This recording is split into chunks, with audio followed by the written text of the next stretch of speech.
എത്രമാത്രം ഗൗരവത്തോടെ കണ്ടു എന്നതിൻ്റെ ലക്ഷണമാണ് ഈ രാത്രി സമയത്തും ഞാൻ കണ്ണൂരിൽ നിന്ന് ഇവിടെ എത്തിയത്. ഈ സംഭവം സത്യത്തിൽ ഞാനത് കണ്ടപ്പോൾ മനസ്സുകൊണ്ട് തളർന്നുപോയി. എത്രയോ ആളുകളെ തല്ലുന്നത് ഞാൻ കണ്ടിട്ടുണ്ട്. പക്ഷേ ഇതുപോലെ ഒരു മർദ്ദനം ഈ ആളുകളുടെ ഈ പയ്യൻ്റെ മേലെ, സുജിത്തിൻ്റെ മേലെ അത്ഭുതം. എങ്ങനെ സുജിത്ത് പിടിച്ചു നിന്നുള്ള എനിക്കൊരു അത്ഭുതം തോന്നുകയാണ്. ആ പോലീസ് ഉദ്യോഗസ്ഥന്മാർ കൈകൊണ്ടിടിക്കുന്ന ഇടി എൻ്റെ കണ്ണിൻ്റെ മുമ്പിലുണ്ട്. എൻ്റെ കണ്ണിൻ്റെ മുമ്പിൽ ഇപ്പോൾ ആ ഇടിയുണ്ട്.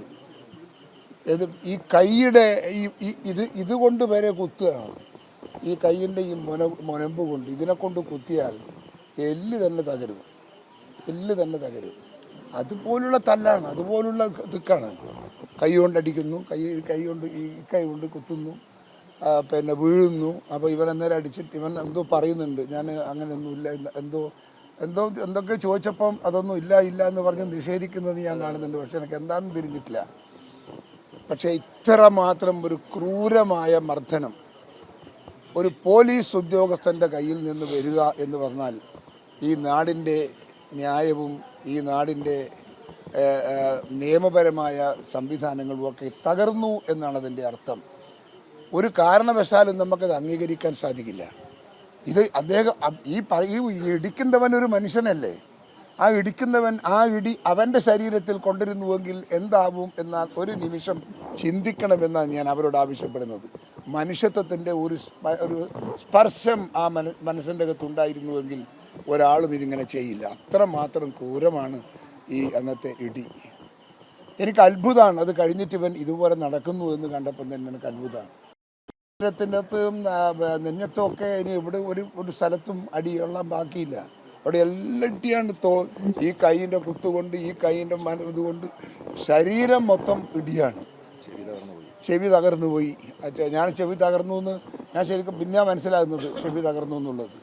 അതുകൊണ്ട് ഒരു കാരണവശാലും ഇത്തരം പോലീസുകാരുടെ തോന്നിയവാസം, പോലീസുകാരുടെ ഗുണ്ടായിസം ഒരിക്കലും അനുവദിക്കാൻ പറ്റില്ല. എത്ര വലിയ ഉദ്യോഗസ്ഥനായാലും അതിനുള്ള നടപടി ഉണ്ടാവണമെന്നാണ് എനിക്ക് ആവശ്യപ്പെടാനുള്ളത്. ആ നടപടി നടക്കുന്നില്ലെങ്കിൽ ഞങ്ങൾ കോടതിയിൽ പോകും.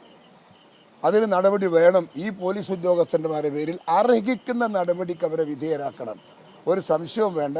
അതില്ലെങ്കിൽ അത് എവിടം വരെ ഫൈറ്റ് ചെയ്യാൻ പറ്റുമോ അവിടം വരെ ഞങ്ങൾ ലീഗലി ഞങ്ങൾ ഫൈറ്റ് ചെയ്യുമെന്നതാണ് എനിക്കിവിടെ അറിയിക്കാനുള്ളത്. അത് ഞങ്ങൾ തന്നെ ഏറ്റെടുക്കും. ആ കാര്യം ഞങ്ങൾ തന്നെ ഏറ്റെടുക്കും. ഇപ്പം ഞാനേതായാലും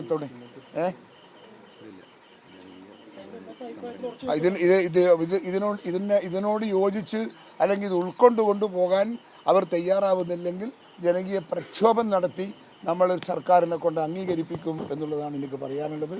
അതിലെല്ലാ പ്രിപ്പറേഷനും ഞങ്ങൾ ചെയ്തിട്ടുണ്ട്. ആ പ്രിപ്പറേഷൻ ഇവിടെ വേണ്ടയോ എന്നത് ഭരിക്കുന്ന ഭരണകൂടം ചിന്തിക്കണം എന്ന് മാത്രമേ എനിക്ക് പറയാനുള്ളൂ. അദ്ദേഹം ഏത് കാര്യത്തിലാണ് ഇടപെട്ടിട്ടുള്ളത്? അദ്ദേഹത്തിന് വല്ല മനുഷ്യത്വമുണ്ടോ? ഇത് കണ്ടിട്ടൊരു കമൻറ്റ് പറഞ്ഞില്ലല്ലോ. അദ്ദേഹം ഒരു കമൻറ്റ് പറഞ്ഞോ? ഒരു മനുഷ്യത്വം ഇല്ലാത്ത ഒരു മുഖ്യമന്ത്രി കേരളം ഭരിക്കുമ്പോഴുള്ള ഒരു ഗതികേടാണ് ഈ ഗതികേട്. ഒരിക്കലും അല്ലെങ്കിൽ ഇങ്ങനെ വരില്ല. ഒരു നല്ലൊരു ഒരു മുഖ്യമന്ത്രിയുടെ മനസ്സുള്ള അദ്ദേഹത്തിൻ്റെ ഒരാളാണ് ഈ സംസ്ഥാനം ഭരിക്കുന്നതെങ്കിൽ ഒരിക്കലും ഇങ്ങനെ സംഭവിക്കാൻ പാടില്ല, സംഭവിക്കില്ല എന്നാണ് ഞങ്ങളുടെയൊക്കെ വിശ്വാസം. അതൊന്നും അദ്ദേഹത്തിന് ബാധകമല്ല. മനുഷ്യത്വം തൊട്ടിത്തെറിപ്പിക്കാത്ത ഒരു ഭീകരനാണ് കേരളത്തിൻ്റെ മുഖ്യമന്ത്രി എന്ന് അതിൻ്റെ തെളിവാണ് സുജിത്ത് എന്നുള്ളത് നമ്മുടെ മുമ്പിൽ ഒരു ചോദ്യചിഹ്നമായി നമ്മുടെ മുമ്പിൽ നിൽക്കുകയാണ്.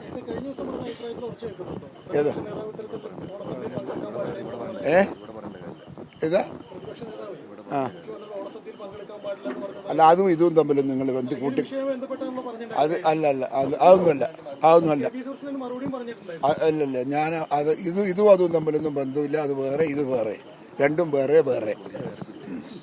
ശരി. പോലീസ് സർവീസിൽ നിന്ന് പിരിച്ചുവിടുന്നു. ആ പോലീസുകാരെ സർവീസിൽ നിന്ന് പിരിച്ചുവിടുന്നത് വരെ നമ്മുടെ സമരമായി ഞങ്ങൾ സമരം മുമ്പോട്ട് പോകും. ഓക്കെ, അപ്പോൾ തൽക്കാലം പിരിയാം. ഇവിടെ കാത്തു നിന്നതിന് നിങ്ങൾക്ക് എല്ലാവർക്കും നന്ദി. സുജിത്തിൻ്റെ എന്ത് പറഞ്ഞാലും നീ സഹിച്ച ഈ വേദന അതിന് നിനക്ക് നേട്ടമുണ്ട്. എനിക്ക് നിൻ്റെ മനസ്സിൻ്റെ ഇത്രയും ആളുകളെ ഒരു സിമ്പതിയും സ്നേഹവും നിങ്ങൾക്ക് കിട്ടി എന്നുള്ളത് വലിയൊരു കാര്യമാണ്.